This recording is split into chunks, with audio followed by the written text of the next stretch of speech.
Hit the button. All right, everybody. A little late. Welcome to Q&A with Alan and Marshall. This is take two for us. I forgot to hit the go live button. If you are listening, let me know you're still tuning in. Say hello. Tell us where you're from. But you've noticed that Marshall Atkinson is not here today. Marshall is in Spokane, Washington right now. Actually not. He's on a plane back to Arizona. So we have asked, and I have been so excited. We have Miss Ali Banholzer from Wear Your Spirit Wear with us as a co-host. And Ali, thank you so much for coming on. Thanks for having me. This is going to be fun. I hope so. I've tried to get you to be on the show before, and just schedules didn't gel up. And I'm so glad. Thank you. I know you're busy. You just came off, another Zoom call. I mean, you're busy all the time. But man, this is going to be good. I can't wait. I love the subjects we have, and you have. I was sharing with you when I first met you. Did you see what Greg Kitson said? I did. Yeah. When I first met you, I told you for the first time today, I'm listening to your story. I didn't know you, and you knew Marshall, and that was about it. But man, just inspired me. It's been great these last 4 years. Watch you grow your business and just be willing to share everything with everybody, what you do. And that's what this industry needs. So very excited. We have a couple people on. Gosta from Sweden, of course. He's here. Gosta doesn't miss a show for anything.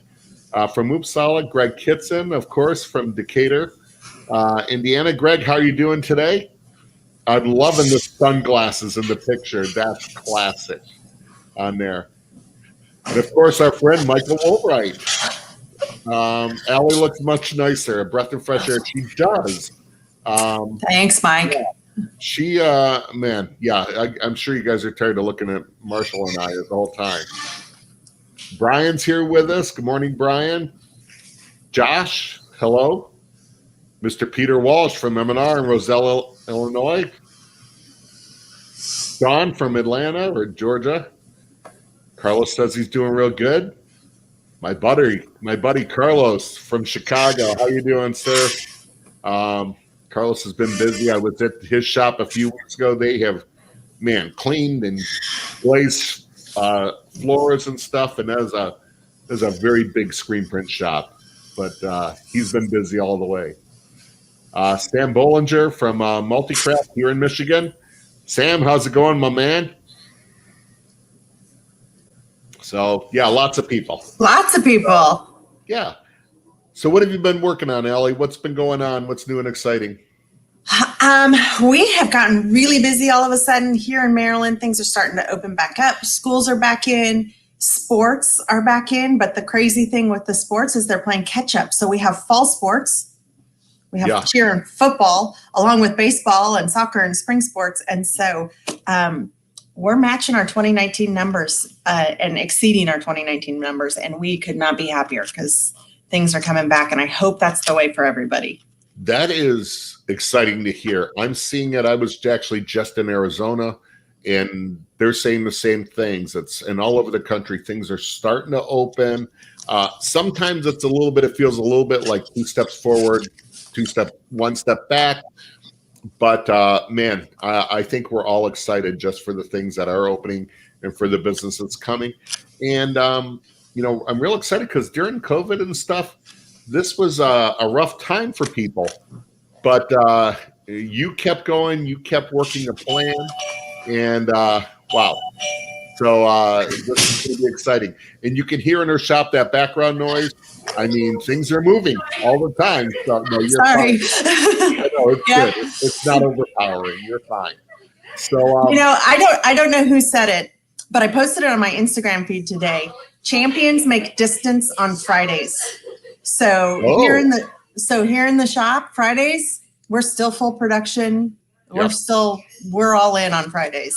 So, you know, everybody asks, like, being in sales, so like when you're on vacation, you just shut everything off. I go, yeah, I can't do that. I said, I usually, if I'm on vacation, I'm trying to be on vacation, but usually up until 10:30, I'm still working, answering some emails and stuff. So yeah, you gotta keep making hay when there's hay to make. Yep, absolutely. Absolutely. Well, why don't we get into some of the topics? Yeah. And of course, this is a Q&A, so we have some topics, but man, remember, you have questions, you have something you want to ask, share that. Let's do it. So, Ali, you know, I mentioned earlier, I believe I'm excited because I think you are just an inspiration to our industry and to people. One of the things in your story that you talk about that you have brought into your business is just that life happens. And it does. Good things, bad things, life happens. And you've been to the top of the mountain and to the bottom quickly. Can you share that a little bit? Yeah, I love sharing my story. So, and I'll try to be fairly brief because I know some people here have already heard it, but I had a small business doing what we're doing in apparel, but it was a hobby business is the way I would define it. I had 1 or 2 employees that were part-time that would come in and help me. And really it made enough money to help pay for some vacations and some fun stuff for us. It was not full-time at that time. My husband was active duty Air Force. He was 24, well, at that time, 22 years in the Air Force. And we had 2 young daughters. And so my primary role was to support him in his career and to raise my daughters. And then I did my side hustle. His job was pretty big. He was the commander of Air Force One. So when I say supporting his career, that was not nothing. There was a lot of events, there was a lot of moving pieces to that. In May of 2014, on a Saturday morning, he stood up and came over and to talk to me in the kitchen, and he collapsed and had a grand mal seizure. He was medevaced to Walter Reed, and 2 days later, he had 7 hours of brain surgery, and we were told he had 14 months to live. And he was terminal, and there was absolutely no doubt about that. And yet he was still the commander of Air Force One. He was still commanding a unit of over 300 people. To give you an idea, in the middle of this 7-hour brain surgery, when all I'm concerned about is my husband, the Surgeon General of the United States called me and wanted to talk to me to ask me what information I was willing to release to the public about my husband. And I'm like, I can't even think about that right now. And unfortunately I had a really good support system around me, and the wing commander at my husband's unit grabbed the phone. He's like, I'll take care of this, you know? And I don't mean to go off on a tangent, but no, you're fine. There were a lot of moving pieces. We'll say that. So at that time I closed the commercial space down for my business, and I brought it home. And I simply maintained the customers I had. I didn't take on any new customers. Even when we were approached, I said, no, I'm sorry, we just can't right now. And I had a database of individuals that I trusted to be able to send business to. And I literally sent business to other printers. Right. He died in November of 2016. I took about 6 months to grieve. And I don't mean I only took 6 months to grieve. It's been 4.5 years. We still grieve his loss. It changes over time, but we still grieve that loss. There is no moving on. There's moving forward, but no moving on. And so, but I took really 6 months to really focus on that process and my girls and decide what I was going to do. I'd been a criminologist and a data analyst previously. And did I want to jump back into that world, or did I want to go full in with my business and really make it more than a hobby? And at the end of the day, when I was a criminologist, I worked robbery, homicide, and sex crimes. And that's a pretty dark place. And I was already in a dark place. I didn't need to go there as well. So I decided to go full force with my business. And that was in April of 2017. And we have been growing and building it ever since. And, you know, I met you not long after that, and I didn't realize I met you in November of 2017. There was an event in Phoenix, Arizona called Max Profit, put on by Inksoft. And I know some people were there. Greg Kitson was there. And as one of the speakers, I was there at dinner with Marshall Atkinson, Tom Rowland, and I think it was and Mark Boudreau. Yeah. We were just there all talking, and Marshall gets a phone call. You were in town. I think you visited Inksoft. Yeah, so I had used, when I closed down the business, I had used Inksoft online exclusively just to Sure. be able to service my customers. And so I had gone in the day before and met with Marshall and toured Inksoft and met with the developers and started saying, hey, can we get this? Can we get, and then, Right. And so Marshall's like, hey, we're going to be at dinner tomorrow night. You want to come? I'm like, sure. So so he told us about you and came up, and I didn't know who you were, and you shared your story, and I'm like, it was about that time. I didn't realize it was literally almost a year later.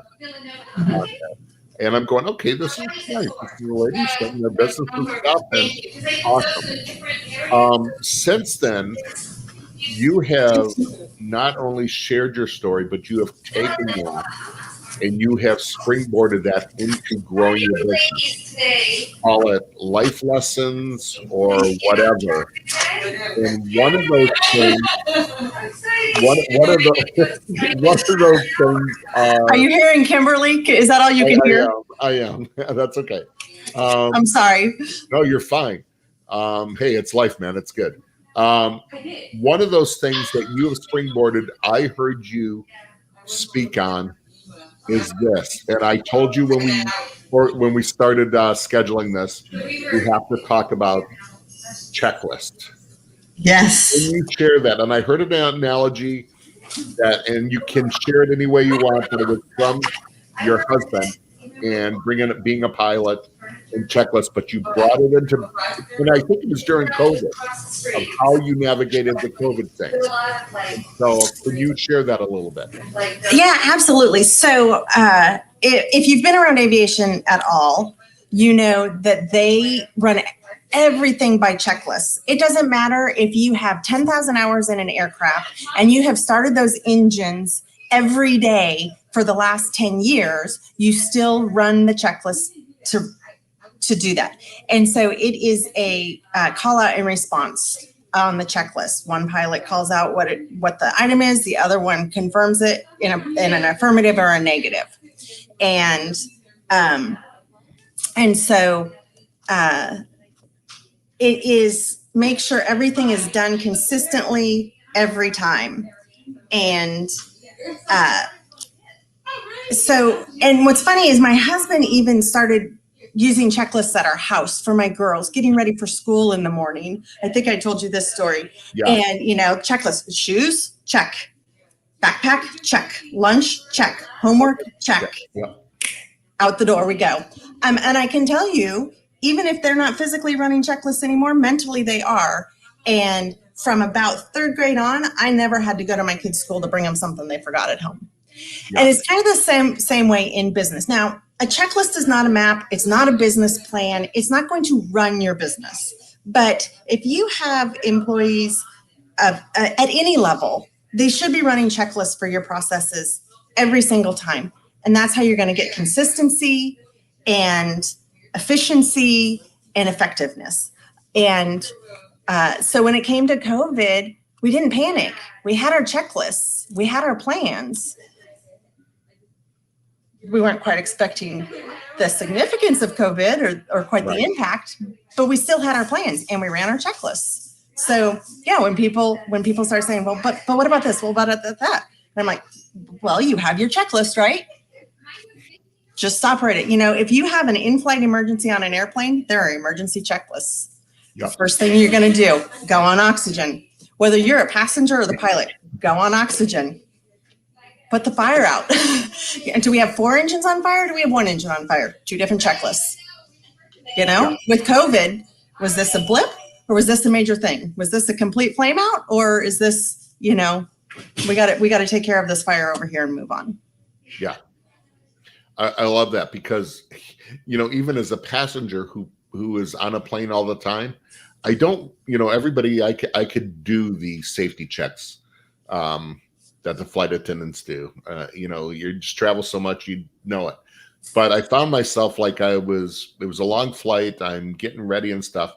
And we're getting ready to land. I'm like, where are the exits at here? I didn't even look. And I had to oh my gosh, just in case, I never expected it to happen. Okay. And I had to think, okay, one's in front, one's in back, behind the wings. Where are the nearest exits for me? And, I do those. I found myself doing those mental checklists. When I heard you talk about that, because when you first talked about checklists, you were talking to somebody and going, yeah, and you're going, well, you have your checklist, right?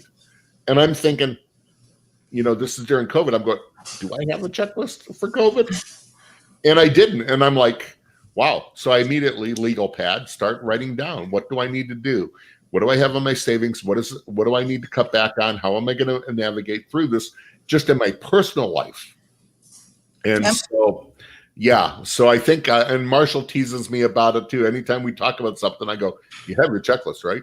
You have your checklist. We're going to talk about that. So thank you. So the day after we shut down so March 13th for us was when it came down and we shut down. On March 14th, I put out on Facebook, anybody that wanted to click a link, it was a link to 89 things you could do to work on your business at this very moment.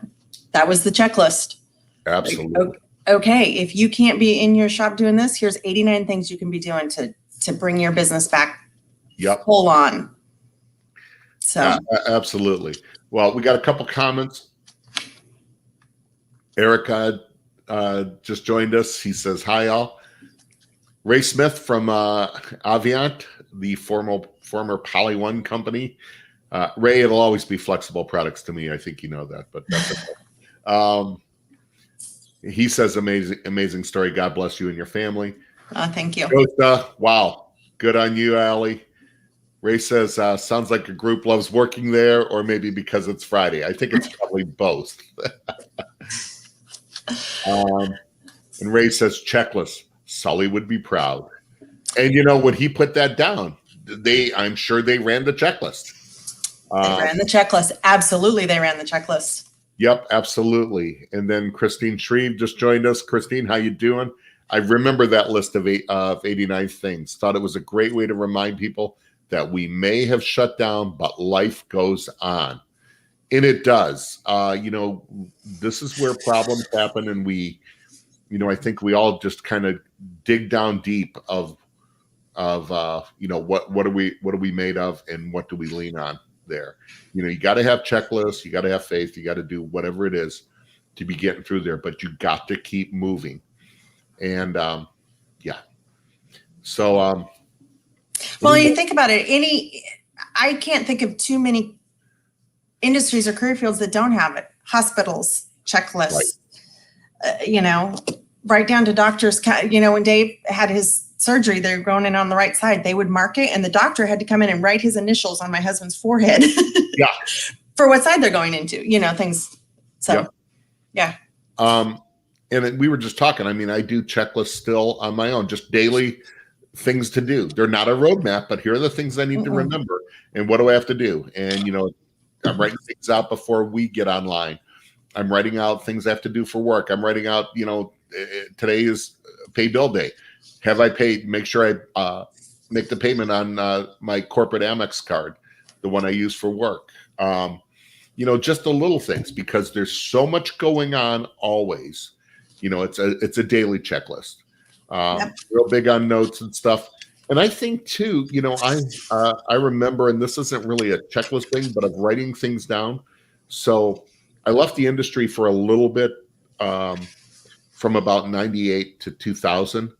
I was still involved, but it was on a very small mind of it. I went to work for, my family owns a company called Progressive Foam Technology. My uncle started it. He's now retired, and my cousin runs it. And basically, if you've ever seen vinyl siding with the foam attached to it, he invented that. And so I went in to work for him, and he got on me one time because he goes, you have an uncanny way of memorizing things. He goes, but Alan, there's so much going on. One day, if you don't write it down, because I would just tell him and he'd see I don't have it written down. or use a calendar, which we started using more online calendars and stuff. He goes, one day you're going to forget something major. He goes, no, I've warned you about it. And it was. So what, he used that memory I had to his advantage one time. There's a story on that, but we won't go into it. But I remember I forgot something, and it was actually a meeting I was supposed to be at and totally forgot. And I wasn't even in the office. And he got a hold of me on the phone, and I thought I was going to be fired because it was literally 2 days later. I didn't put it on my calendar. I had no reminders.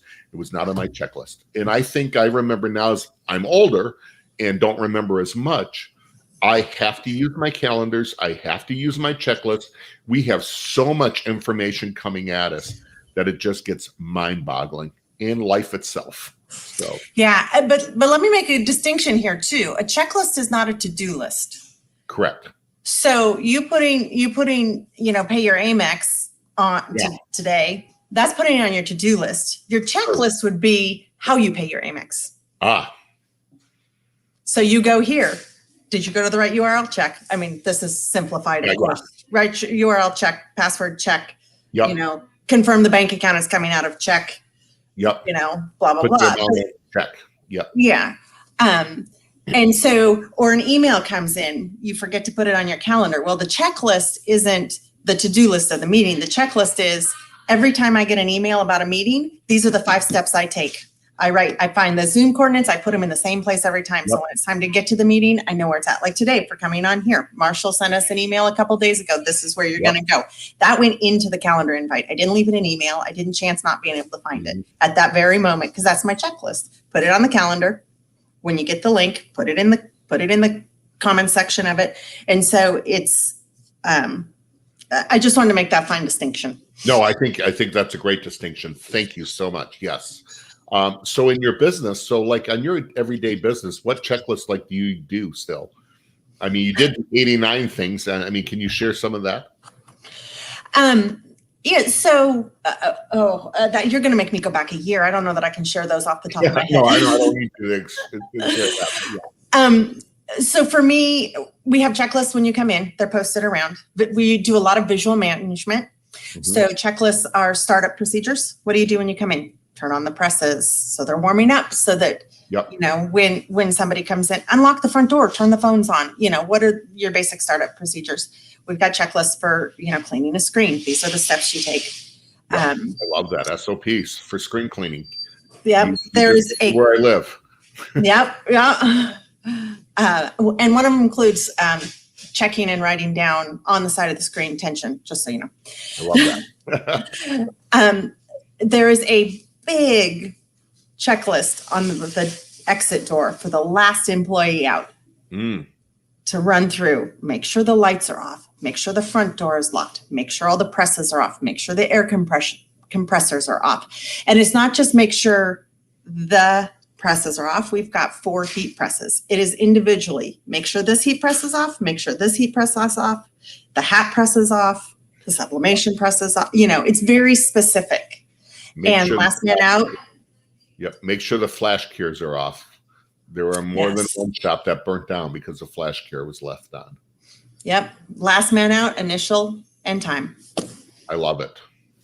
Well, great. We got a couple comments and we'll move on. Thank you for sharing that, Ali. Cindy King says, good morning. Sorry to be late. Yeah, I was wondering, Cindy, I was going to put an APP out on you. So thank you for joining. Christine says, good distinction between checklists and to-do lists. But I have to say, calendars are saving my life right now. I keep scheduling meetings and seminars and other things, and there's no way I'd remember it all. Absolutely. Me too. Yeah, absolutely. Okay, so we had life happens in checklists. Tell me about how that moves into your business of being intentional. So not only during COVID, you have your checklist, you have a plan, and that plan can change at times, but you also were very intentional on moving your business forward because right there, as COVID's in there, you expanded your business out. Can you talk about being intentional? Yeah, so I alluded to it earlier. As a criminologist, I was a data analyst.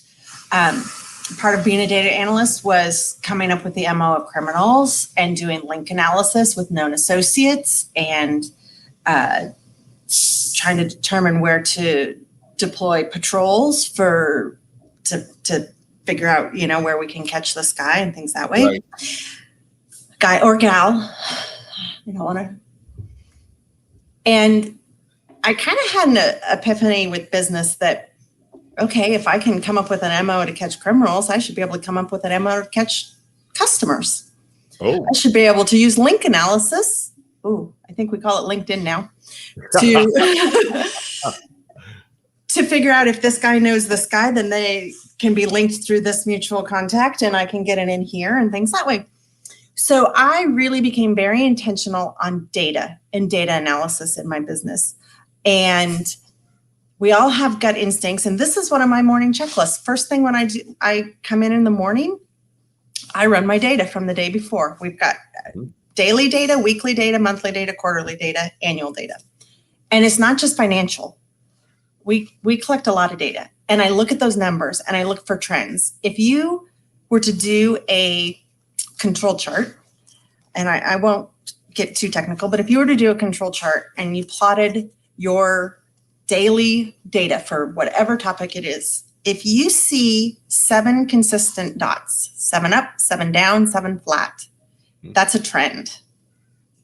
Okay. Statistically, 7 is a trend. So are we trending up? We're trending down? We're trending down? What do we need to change? Let's not change everything. Let's change one thing. See if that works. Let's brainstorm with our staff. Determine what they think the problem is. That way you're doing a bottom-up approach. There's buy-in. Once we have the full list of brainstorming, let's use a priority matrix and scientifically decide what the most important thing to work on today is. Once we've determined that, what's our baseline data? Let's not go crazy. What do we already know? And a lot of shops get caught up in that baseline data. They're like, I don't have any data. I'm like, oh, you have so much data. You just have to mine it. You just don't know where it's living. Because data, so there's 2 types of data. There's population data and there's sample data. Population data is every data point you have about everything you do all day long. And that's what most shop owners assume we need. And you don't. Most shop owners are like, I can't get my guys to write down every minute of every day of what they do on the press and how long it takes to do this and how long it takes to do that. You don't. Do it for a week. Right. You need a sample. 30 data points is a sample. That is enough to drive decisions. 30 data points. So you don't have to track everything every day, all day long, and drive your employees crazy. You've brainstormed, so your employees have told you what they think the problems are. You've done a priority matrix, which has your huge input, so you prioritize what needs to be done. You gather your baseline data, which can be 30 data points. You make one change. You give it time to stabilize, and then you gather it again. And then you know. And that's how you know, is it time to bring in more heads of embroidery? Is it time to bring in another press? Is it time to hire? Is it time to fire? Because you can be intentional because you've got the data. And that's how you decided to expand. So right in there, it wasn't a small expansion. You decided that you started your business. It was embroidery sublimation, and just screen printed transfers you were buying. And you decided to expand that. And you went into laser and you went into screen printing. Not small screen printing like I'm going to get a little manual. You bought an automatic. You went in very intentional with no fear in the middle of COVID. And because you had all your data, you had your checklist, you went through it and had all your data, and you knew what to do to keep moving your company forward.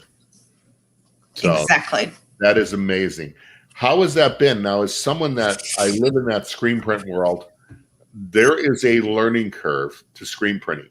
And you've heard me say it on seminar, screen printing to me is not decorating.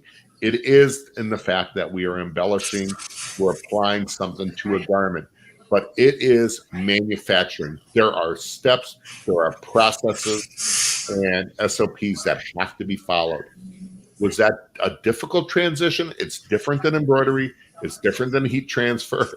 It's different than everything else. Yeah, yes and no. So when I was running my business before, I did have screen printing. I had a 6-color manual. So it wasn't a brand new process to me. Okay. So I had pulled many a squeegees. I'd slung lots of ink. Sure. But I was the only one in my company that had. Nobody else had done it. Nobody else had exposed a screen. Nobody else knew anything about it. Even my graphic designer didn't know how to print films, use AccuRip, print films, Step Studio, whatever you want to use. So there was definitely a learning curve. I can't tell you it all went smoothly. As intentional as I am, I'm human. I make mistakes. And as you said before, life happens. Yep. But I had a pretty good idea. So the first thing I did when the technician came and set up, believe it or not, I said, we're going to do a 6-color simulated process as our first job on the auto, because we're going to do it because you're here and I know you know what you're doing. And you're going to teach me the hardest thing first. And you're going to teach my staff the hardest thing first. So we did. We jumped into a 6-color simulated process on the auto. And once we got that under our belt, I jump into the deep end and then I learned how to swim. So once we got that under our belt, like everything else has felt doable. Yep. Not necessarily easy. We've still screwed up. We've still made mistakes. We had a scenario, maybe about a month ago that for some reason on one head, every time we put a screen on it, it tore the screen. Couldn't figure out what was going on. And we finally got it figured out, but we had a flood bar with a burr on it. Yeah. So it hasn't been perfect, but if you're intentional, if you take your time and you gather the data and you don't, I do jump in with both feet, but I jump in with knowledge. I don't jump in having never swum. I love that your first job was a 6-color process job, simulated process job. I sold equipment before and sold autos, and I always told the people, have a couple multicolored jobs shot and ready to go. Don't do a 1-color. Let's have something easy on there. I don't want to see a 1-color black on a white shirt. Get it there, learn, go right in to the top and do it. So that is amazing.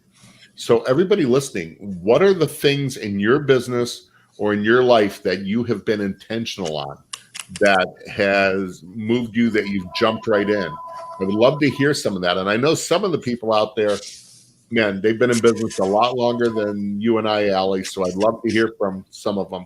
We have some more people coming in that have said stuff. Cindy said she's been out of town a lot lately. Glad to make it today. I'm enjoying the great information today. Well, thank you so much, Cindy. Greg Kitson said a test of YouTube chat screen display comes up perfectly, Greg. So so just remember, everybody, we're on YouTube, we're on Facebook, and we're actually on LinkedIn too. So keep going there. Ron Goodwin came in and said, Ali is fearless. She is that. Or at least on the outward portrays fearless. I'm sure there is fear. We all have it. Oh, yeah, absolutely. But you know what, Ron? It's a good day, isn't it, man? So everybody, let's share. What have you been intentional on? What are you thinking of being intentional on? And are you gathering data on right now to actually move your business forward? Things are opening up. So, Ali, I've seen in my side of the industry, I'm seeing things move. Equipment has still always been moving. It has been very much the data points of mostly labor savings, because the biggest commodity right now, and yeah, it's hard to find shirts. And yes, raw materials, we all know about it, with inks, with everything, and including in our business. We haven't been hit as hard yet, but we are watching it. There's a lot of things going on. I've seen people buying lots of automatic reclaim machines, lots of automatic coders, lots of direct-to-screen units, just being intentional and going, okay, we've got to automate, we've got to reduce our labor burden. I don't even want to say people, because it's not. It's allowing the people to get done faster with what they're doing. Is there anything on the horizon for you guys? Have you looked at anything like that? Or what are you being intentional on now?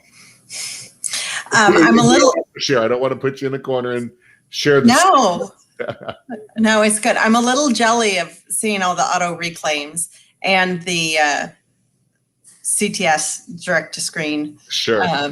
We're just not there yet. The data doesn't support it. I wish, but we're not there yet. Don't do it. Yeah. Right. But it'll come. It'll come eventually. Maybe that's on the next 18-month plan. I'll tell you one thing that we do, and we do it out of the heart and for what our business stands for. Mm-hmm. But I will tell you there's practical business advantages for doing this. We partner with the ARC of Southern Maryland, but the ARC is a national federal program for mentally exceptional individuals. And they have a job placement program, and they have job coaches and are very capable.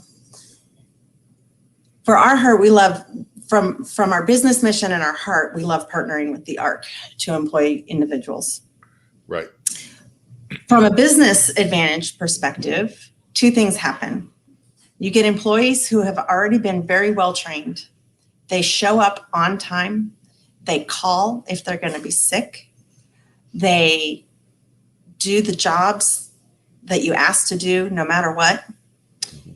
And on your taxes, you get 20% of their wages back. Wow.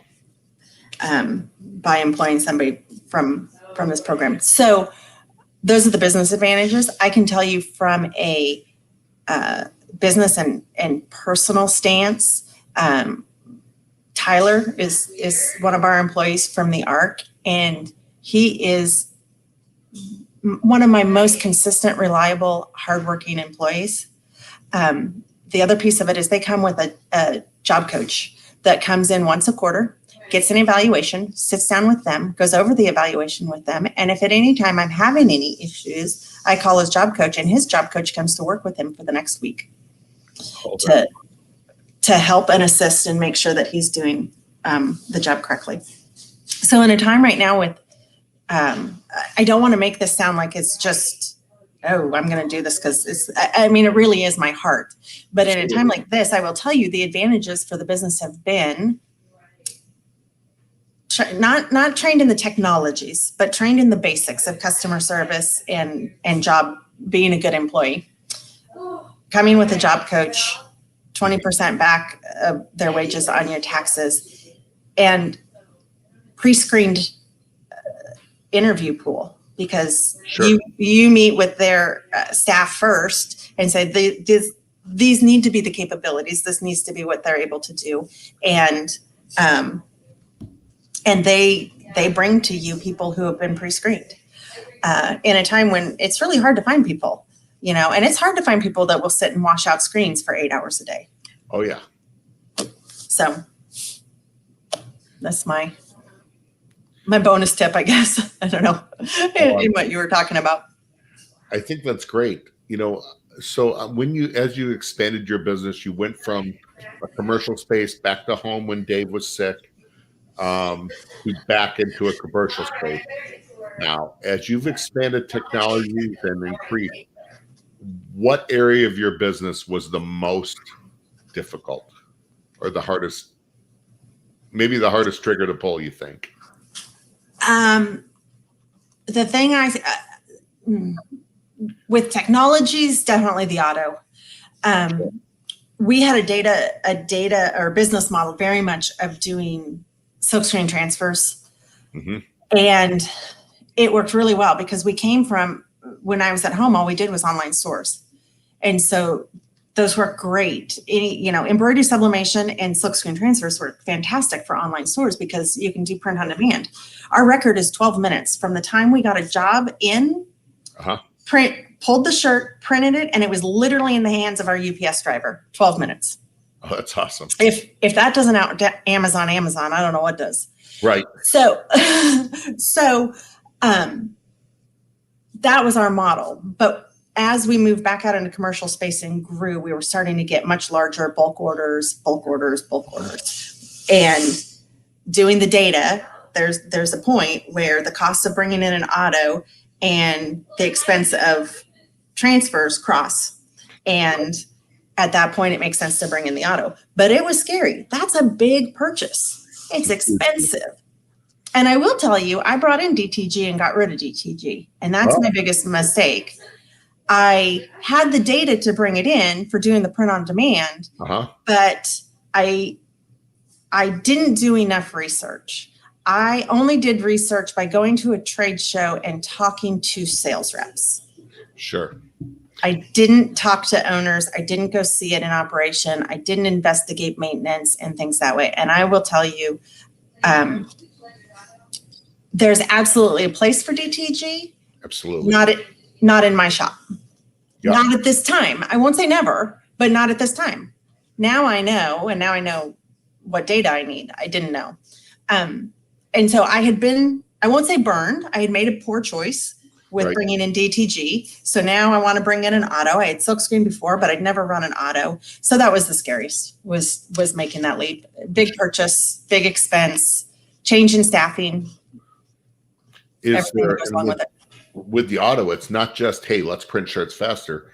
It is your front end changes on your pre-press to artwork to films. It's from manual to auto. It's completely different on there to your setup on there. It all becomes a time factor. To afterwards, you have finishing on the shirts, but then you have screens, you have reclaim, you have any, it's just a large process on there. And the physical change to my facility, having a dark room, washout room, all of that. And can this coexist with embroidery? Because we're 4,000 square feet. We're not that big. Sure. Plus we have 92 online stores. So we're still doing the online stores and need to be able to do press. And, we still do transfers. That hasn't changed. Although sometimes we're printing our own now, depending on the store. Right. And so,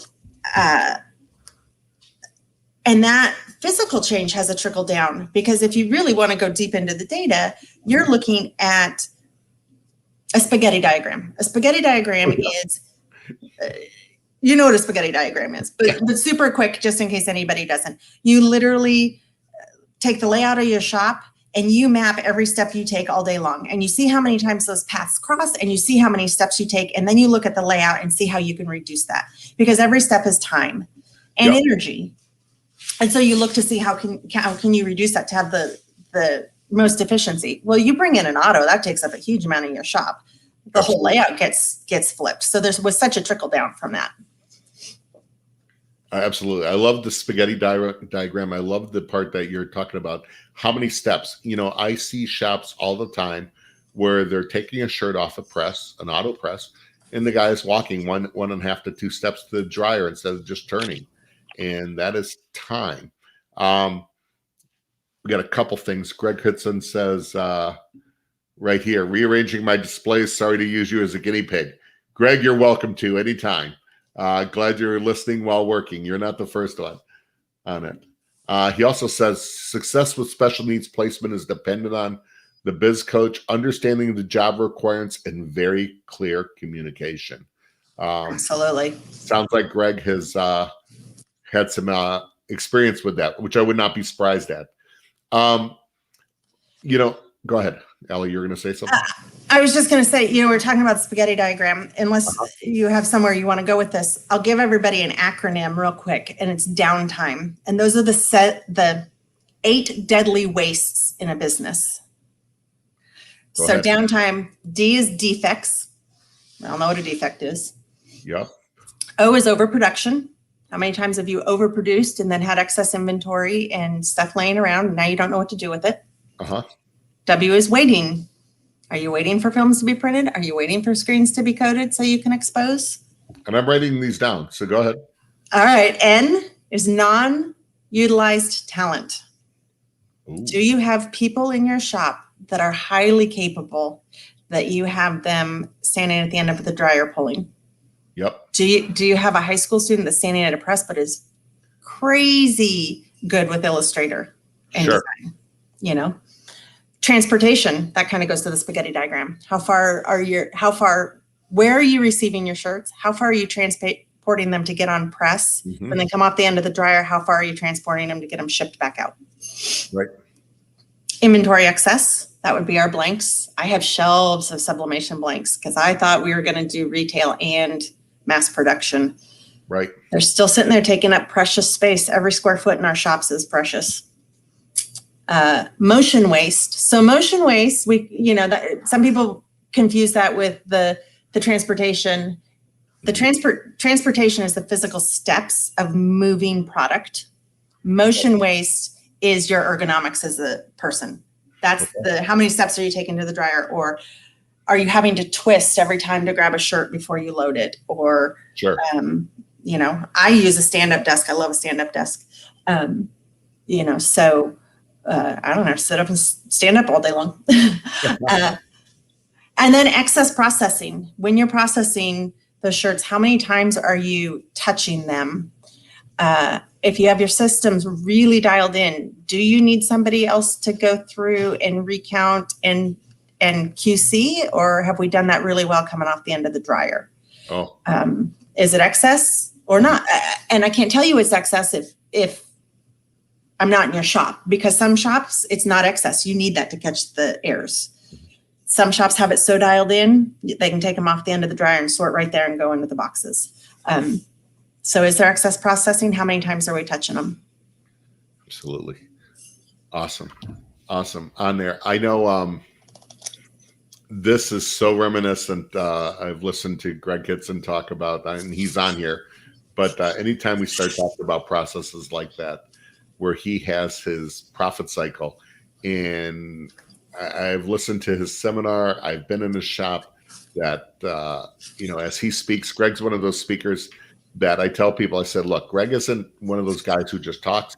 He actually does it in the shop, where he's going around with a camera, taking pictures and doing the diagram, the spaghetti diagram of the camera, and going, how can we save a step here? How can we make this more efficient with his people and stuff? So what everybody listening, so what is it on the expansion of the technologies, your cycle and spaghetti diagram? What is it you need to be working on? What should you be doing? And what have you done? What can you add in on this? So on excess inventory, Ali, one of the things that, could that be a benefit now as people are, with shirts? Sometimes it's like, oh my gosh, I'm needing them. Has that proved going to wait? Whoa, that excess inventory is now helping at all. Is there a time for that? I've been able to help people out with onesie twosies, but my experience, may not be everybody, but my experience in my shop is the excess inventory is in onesie twosies. I've got one medium red. That doesn't help anybody. I've got, and especially if we're talking t-shirts, is it a Bella Next Level, District, Gildan, Fruit of the Loom, to be able to fill that is crazy. We generally have gotten really good at being lean and not having excess inventory, not ordering too much. But two, when we do once a year, we do a blowout, and we just tell customers, we put things in $1, $3, $5, $10 bins as is, come and grab them. Some of the stuff is sold under cost, not usually, it's usually at least at cost. But the space in my showroom and the space on my shelves is money too. And so it's not just about what I paid for. You're not always going to get back.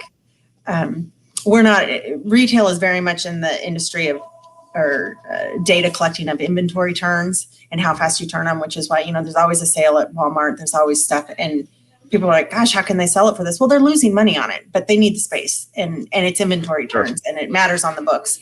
We're not as much into inventory turns in our industry, but it's still, if you have excess inventory, it's taking up space that you could be using. Absolutely. Now you've expanded also, you started off doing embroidery. What other areas of your business have you expanded? Yes, so technology or size.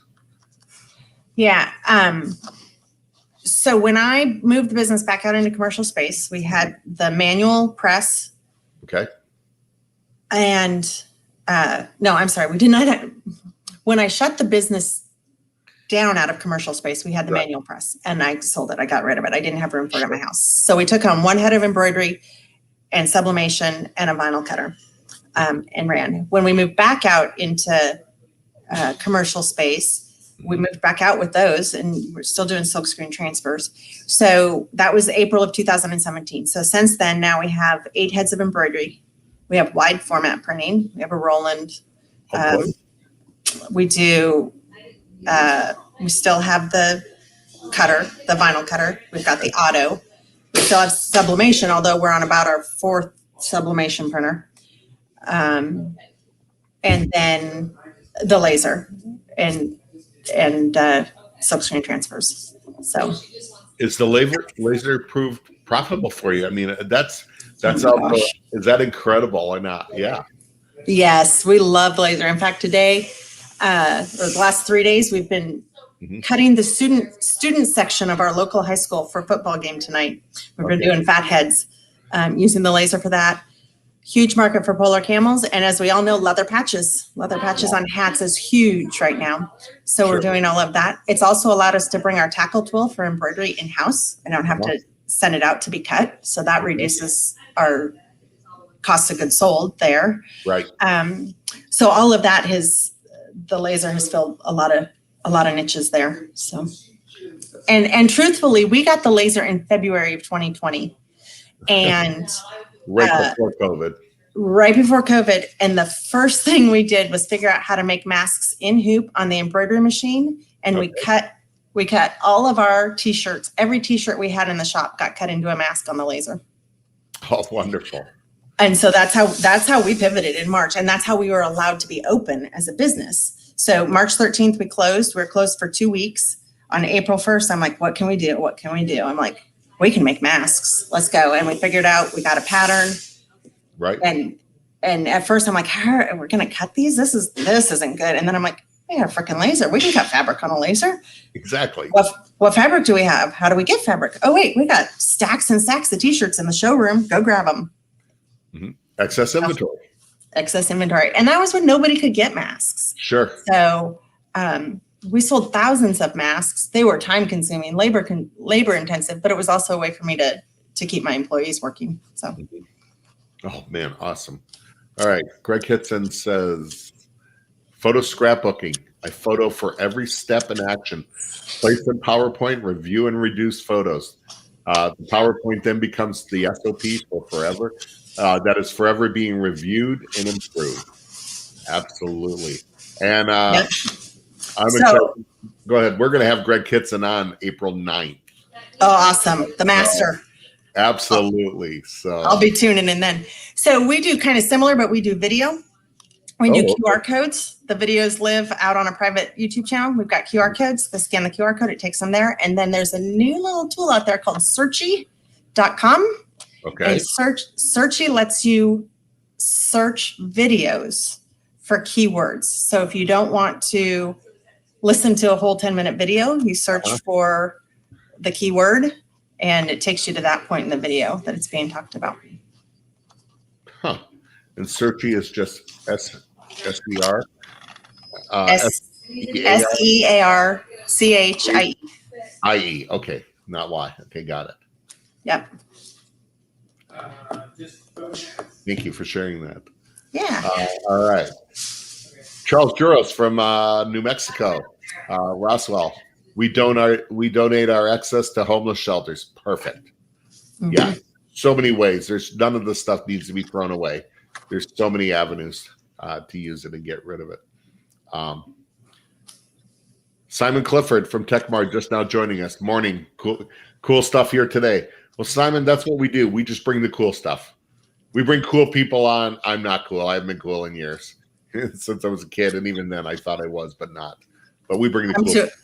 I'm too old. My daughters will tell you that. Awesome. All right. We got a couple minutes left, about 5. Any questions anybody out there wants to? Let's talk about that. So, Ali, in 4 years, you've gone from, I met the show, your first venture you set out was when I met you, was at Max Profit. Yep. And since then now, you're not only on the widely viewed Q&A, where there are dozens of people watching, but you've actually you have taken your story, what you've learned, and I love that you are just sharing it with others. You have some things going on where you are actually sharing some of these items we talked about. Tell us where people can hear you at, where you're going to be viewed at. Yeah. So if you like the data part of the data geek in me of this, on March 29th, I will be teaching business by the numbers for the Decorated Apparel Expo for DAX. You can find me there. On April 1st, I am doing a seminar for DAX on contingency planning when life happens. Exactly. And it always happens. And it always happens. On May 5th, I am working with Aaron Montgomery and Todd Downings for our Success Group and doing a presentation for them. And then I will be speaking at the Shirt Lab Women's Nexus the beginning of June, but details are forthcoming. We don't have the exact date and topic yet, but I will be there.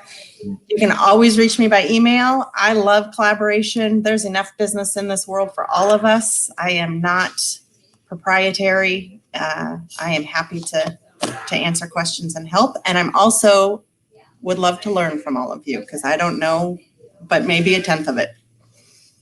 I think that's how we all are. So let me get your email up for some reason. I seem to have lost it. I don't know why I've lost it.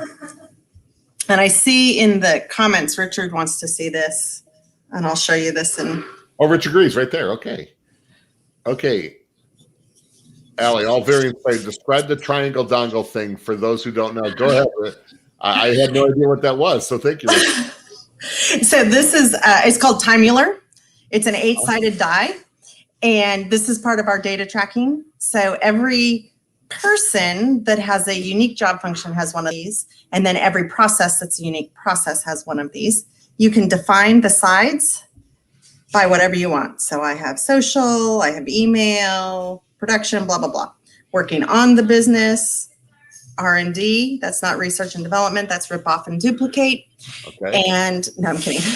And this is a timer. It is Bluetooth to my computer. So whatever side I have facing up, it's timing. So I just flipped it to email. So it thinks I'm reading emails right now, and it's going to time how long I work on emails. The beautiful thing is, like if I say I'm working in production, I can then go in on my computer while it's timing and do hashtags and @signs. So I can @sign a job. So on press, they can @sign a job or an invoice number. And then they can hashtag, let's say, so what I have them doing is how many colors it is. So the die could be facing up on setup. They @sign that it's for rod and reel, and they hashtag that it's a 3-color job. Okay, that's all they have to do. They don't have to put any other information. And all they've done is flip the die to that side and put those things in. And now when I get the report on it, I can do all the data analysis. I know how long it took them to set up a 3-color job for this customer. So that's the triangle dongular thing. It's called Timular. I should have known Richard would be all over that. Wonderful. Ali, so the other thing too that we didn't even touch on that I want to just in these last minute or two that we have, you not only have just grown your business and taken the experience of being a criminologist, being a wife to Dave that was an incredible Air Force pilot and stuff, and brought it, but you have also furthered, you have actually put yourself through and become a Lean Six Sigma black belt master, is it? Lean Six Sigma black belt. There's one level higher, which is a master black belt. I am not there. And you are become almost the right-hand person for Michael Michalowicz in Profit First, correct? So I am in Mike's mastermind group. I've been in his group for 3 years. And so I have earned his business over those 3 years. And now we work closely together, and I'm excited. I haven't seen it yet, but supposedly I'm in the next book with marketing. So. Oh, that's awesome. I only say on there his right-hand person because when we tried to schedule, she couldn't because she had all day planned with Mike with Mike. So yes, I think that is a compliment. And I think I replied to go, wait, he's more important than me. How does that rate? And you and so I said, so politically correct. You replied back, no, he was just first. Got it. That's right. So, that's right. He was just first on. He scheduled first. Exactly. Man, so awesome. And I am excited that you are sharing this. All through. I can't wait to trade shows and in person. Learning starts again. You're going to be great on the circuit. So on there. Thanks. So we have another couple more things. Sam Bollinger says, been listening today. Great show. Have an awesome weekend, everybody. Happy printing. Sam, thank you so much. Gusta says, Ali is the Wonder Woman. IRL. And Greg Kitson says on the Douglas Dungeons and Dragons dice. We just dated ourselves. Those of us that know what that is. So, I know what it is. I do too. All right. Whoops. Let me go back and take that off. So somehow I cannot find where I put Ali's contact information. I can Go ahead. I don't know that I have access to the chat. Do I have access to the chat? Oh, there's a private chat just came up. Oh, that was just, I was sending you the Timular link if anybody wanted it. Okay, so you can just find me at Allison. Comments. You can do. What's that? You can go to comments and everybody can see it. So I don't have anywhere to input comments. I see the comments. Oh, really? All right, so it's Allison with one L, ALISON. At MO, S is in Sam, D is in David, INC, like incorporated.com. Right. There we go. Well, Marshall just put that up. I'm using it's under his name. So I just put that in. For Timular, if you want to, and what that is that you don't know, if you want to schedule time with Ali, talk to her, just go to that link and schedule it. So that Timular, that takes you to Timular to learn what that is. Oh, okay. If you want to reach out to me, just email me at the email I just gave you. Okay, cool. It came up everywhere on Marshall's 3 times. Look at that. I have never had to do that again. Oh, that's funny. Greg says once a geek. So, Ali, again, thank you so much. If you need to get a hold of me, of course, Alan Howard Easy Way. And Marshall, you can always reach Marshall at marshallatkinson.com. Be looking. We think we're going to have some pretty big announcements coming up. We always like to have great guests and co-hosts when we can. April 9th, I'm so excited. We have Mr. Greg Kitson going to be sharing what I wish I knew. Basically, it's the profit cycle. I'm looking forward to that. April 16th, we have Andy Redmond from Shirt Kong out of St. Louis. Real excited about that, and we have some more being scheduled. So, everybody, thank you so much. Remember, if you like this, go subscribe to the page on YouTube, on Facebook. Make sure you share this. We get new viewers. Every time someone shares it, we get more and more viewers. This is always available. You can rewatch it and see all of the past ones on YouTube. They're up there. Thank you so much for everybody. Ali, what do you got planned this weekend? Anything exciting? I'm a lifelong learner. I've got some education modules I'm going to be diving into. Never stops. Sorry. Let's throw the Richard Reed question. What are you reading right now? Any books? I am reading it's not the Toyota Way, it's the Toyota Kata, and it is about continuous process improvement. Cool. I'm in the middle of it's just a investment book called there it is, The And Asset. So I'm in the middle of reading that. I just bought Red Goldfish. So I have some things to knock out. Nice. Ali, thank you so much for co-hosting. Absolutely. Really appreciate it. Everybody, thank you for watching. If you need anything, please let us know. we will reply back, and have a great weekend and be safe. Allie, don't leave. We're going to end the broadcast.